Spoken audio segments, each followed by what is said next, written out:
नमस्कार प्रिय छात्र एवं छात्राएं, मैं जितेंद्र कुमार। कुछ विशेष जानकारी। ये डिक्टेशन 70 वर्ड पर मिनट की स्पीड से दिया गया है। इसे शुरू करने के पहले आप शॉर्ट हैंड सिंह प्रणाली बुक जो 15 अभ्यास से 118 अभ्यास तक है, उसे आप 4-4 अभ्यास के हिसाब से होमवर्क करके व्हाट्सएप के माध्यम से चेक कराएं और अपनी गलती को समझें और जानें, और उसके बाद उसे होम प्रैक्टिस 10 बार करें। फिर मेरी जो ये शॉर्ट हैंड सिंह प्रणाली पर आपको 40 की स्पीड से लेकर के 80 की स्पीड तक वीडियो दी गई हैं, तो पहले आप 40 की स्पीड टारगेट करें और 80 तक करते जाएं। इस प्रकार करेंगे तो आपकी स्पीड बढ़ती जाएगी। और जो न्यू बच्चे देख रहे हैं, अगर वो मुझसे जुड़ना चाहते हैं तो मुझसे संपर्क करें।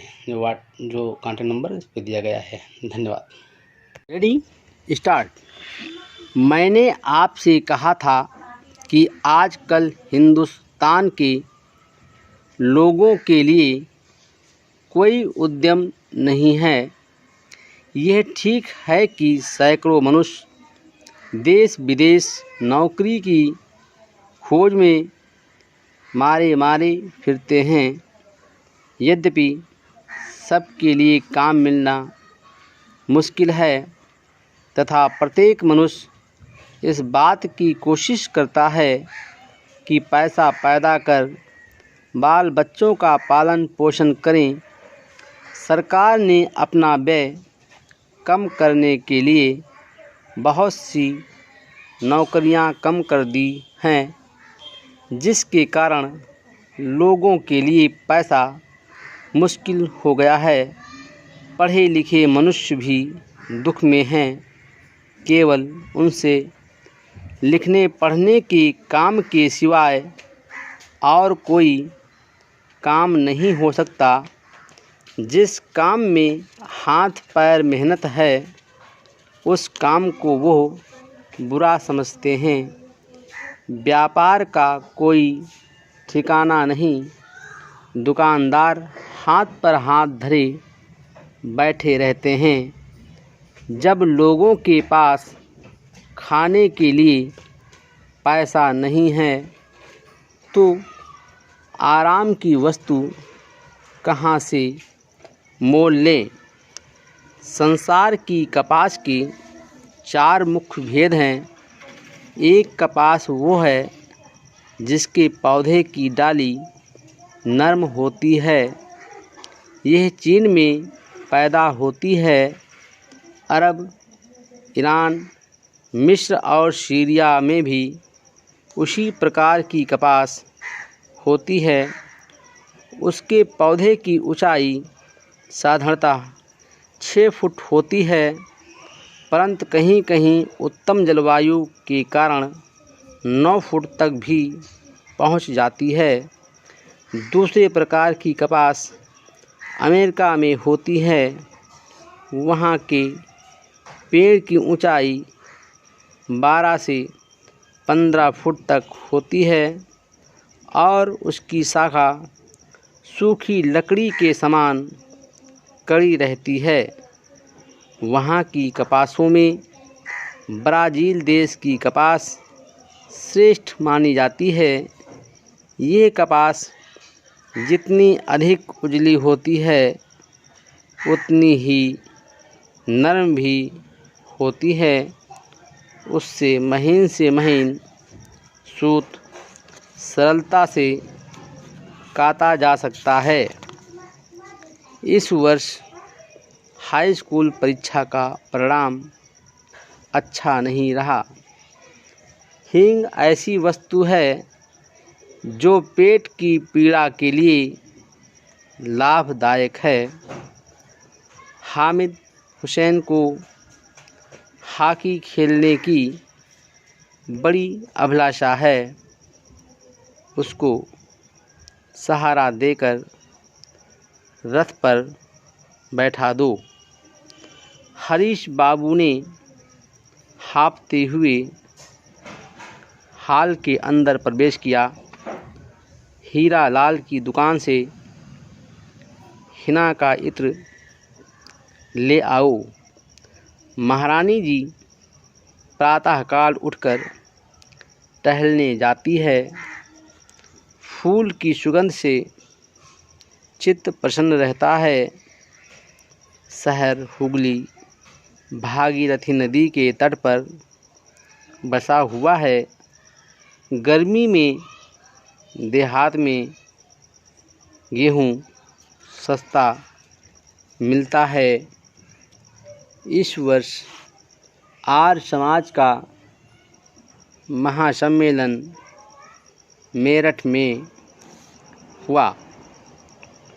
उसमें सारे देश की बड़े बड़े विद्वान और नेता सम्मिलित हुए।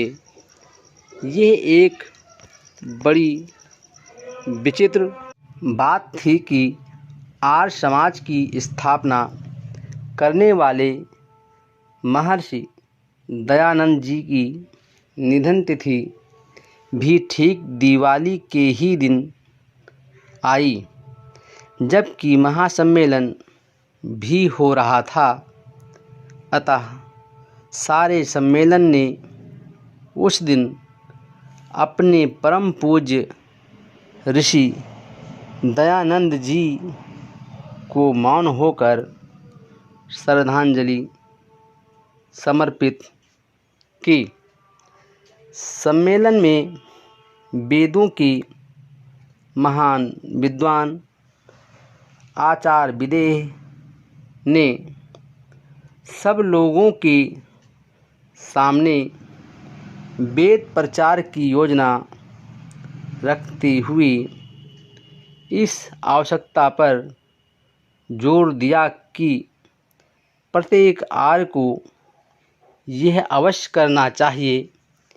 यह अवश्य कहा जा सकता है कि यह काम कठिन है, किंतु असंभव नहीं।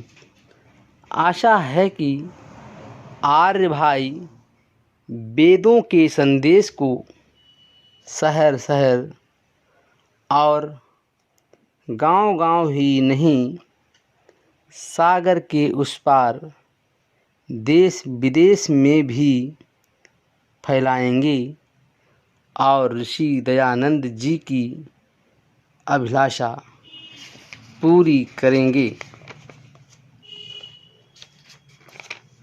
इस स्कूल की बुर्जी बहुत ऊंची है। कृपा करके मेरी तलवार साफ कर दीजिए। वृक्ष पर मत चढ़ो, नहीं तो गिर पड़ोगे। आगरे का गढ़ पत्थर का बना हुआ है। मेरे मित्र बद्री प्रसाद बृहस्पति को ग्लासगो जाने वाले हैं। संग्राम में पीछे पग हटाना कायरता नहीं तो क्या है। सनातन धर्म एक प्राचीन धर्म है। आप बराबर वही काम क्यों करते हैं। सीमा प्रांत में एक नई काउंसिल स्थापित की गई। हाथरस के चाकू और उससे मजबूत होते हैं। नॉर्मल पाठशाला के विद्यार्थी दंगल देखने आए थे। कोयल पेड़ पर बैठी कैसा मधुर और सुरीला राग गा रही है। साधु जी नर्मदा नदी के तट पर कमंडल लिए बैठे हैं। शहर के हाकिम ने सभापति के रजिस्टर देखे। युद्ध में संसार का बड़ा नुकसान होता है। मैं अटकल से बता सकता हूँ कि आप मंगलवार को घर गए थे। कलेक्टर साहब ने अपराधी को कड़ी सज़ा का हुक्म दिया। धर्म सभा के वार्षिक अधिवेशन के लिए एक पंडाल बनाना चाहिए। होटल में रहने और वहाँ का भोजन करने से शरीर रोगी हो जाता है।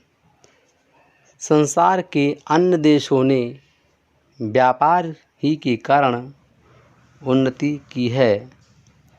प्रयाग भारतवर्ष का एक प्रसिद्ध स्थान है। यहाँ पर 3 पवित्र धाराओं का संगम हुआ है। वह पवित्र धाराएं गंगा, यमुना और सरस्वती हैं। ये धाराएं हिमालय की गोद से बहती हुई भिन्न भिन्न दिशाओं में जन जन को अपने अमृतमय जल से जीवन दान देती हुई प्रयाग में आकर एक दूसरे से मिली हैं। गंगा गंगोत्री से और यमुना यमुनोत्री से निकली हैं। सरस्वती पृथ्वी के नीचे से बहती हुई आकर यहाँ मिली है। इसलिए सरस्वती को अंतः सलिला भी कहते हैं। Full stop.